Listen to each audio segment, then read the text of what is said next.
1997 সালে নেওয়া Roberto কার্লোসের free কিকের কথা নিশ্চয়ই মনে আছে সবার। ফুটবল ফ্যান হলে তো সেটা ভোলারই কথা না, কেননা সে ফ্রি কিক নিয়ে যে চলে আজও গবেষণা।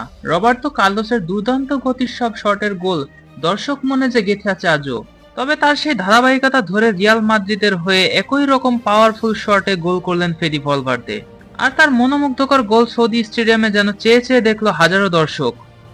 সুপার কোপা দি স্পেনার সেমিফাইনালে মাঠে নামেন রিয়াল মাদ্রিদ ও অ্যাটলেটিকো মাদ্রিদ। খেলার কিক অফের দ্বিতীয় মিনিটে জুড বেলিংহামকে ফাউল করায় বক্সের সামনে ফ্রি কিক পান রিয়াল মাদ্রিদ। যথারীতি ফ্রি কিকটি নেন ফেদে ভলভার্দে। 108 কিলোমিটার পার ঘন্টার দুর্দান্ত গতির এক শট নিয়ে গোল করেন তিনি। শুরুতে এগিয়ে যায় রিয়াল মাদ্রিদ, তবে গোল হজম করার পর থেমে থাকেনি দিয়াগো সিমিওনের দল অ্যাটলেটিকো মাদ্রিদ। আলভারেজ সার্লোটদের নিয়ে একের পর এক আক্রমণ করতে থাকেন অ্যাটলেটিকো মাদ্রিদ। তবে তাদের সব আক্রমণই যেন ব্যর্থ হচ্ছিল রিয়াল ডিফেন্সের কাছে। তারপরে তো রয়েছে রিয়াল মাদ্রিদের ভরসার পাত্র থিবো কোর্তুয়া।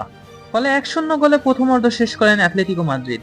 দ্বিতীয় অর্ধে যখন একের পর এক আক্রমণ ব্যর্থ হচ্ছিল অ্যাটলেটিকো মাদ্রিদের, তখনই রিয়ালের হয়ে গোল করেন রদ্রিগো।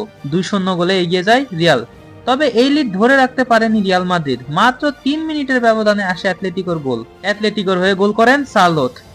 ম্যাচ জয়ের উদ্দেশ্যে দিয়াগো সিমিওনে মাঠে নামান গ্রিজম্যানকে, তবে তাতে লাভ হয়নি তাদের। শেষমেশ 2-1 গোলের পরাজয় বরণ করেন অ্যাটলেটিকো মাদ্রিদ, আর রিয়াল মাদ্রিদ উঠে যায় তাদের কাঙ্ক্ষিত ফাইনালে। রিয়াল মাদ্রিদের প্রতিপক্ষ তাদের চির প্রতিদ্বন্দ্বী বার্সেলোনা। দর্শক, কে জিতবে এবারের সুপার কোপা দি স্পানা?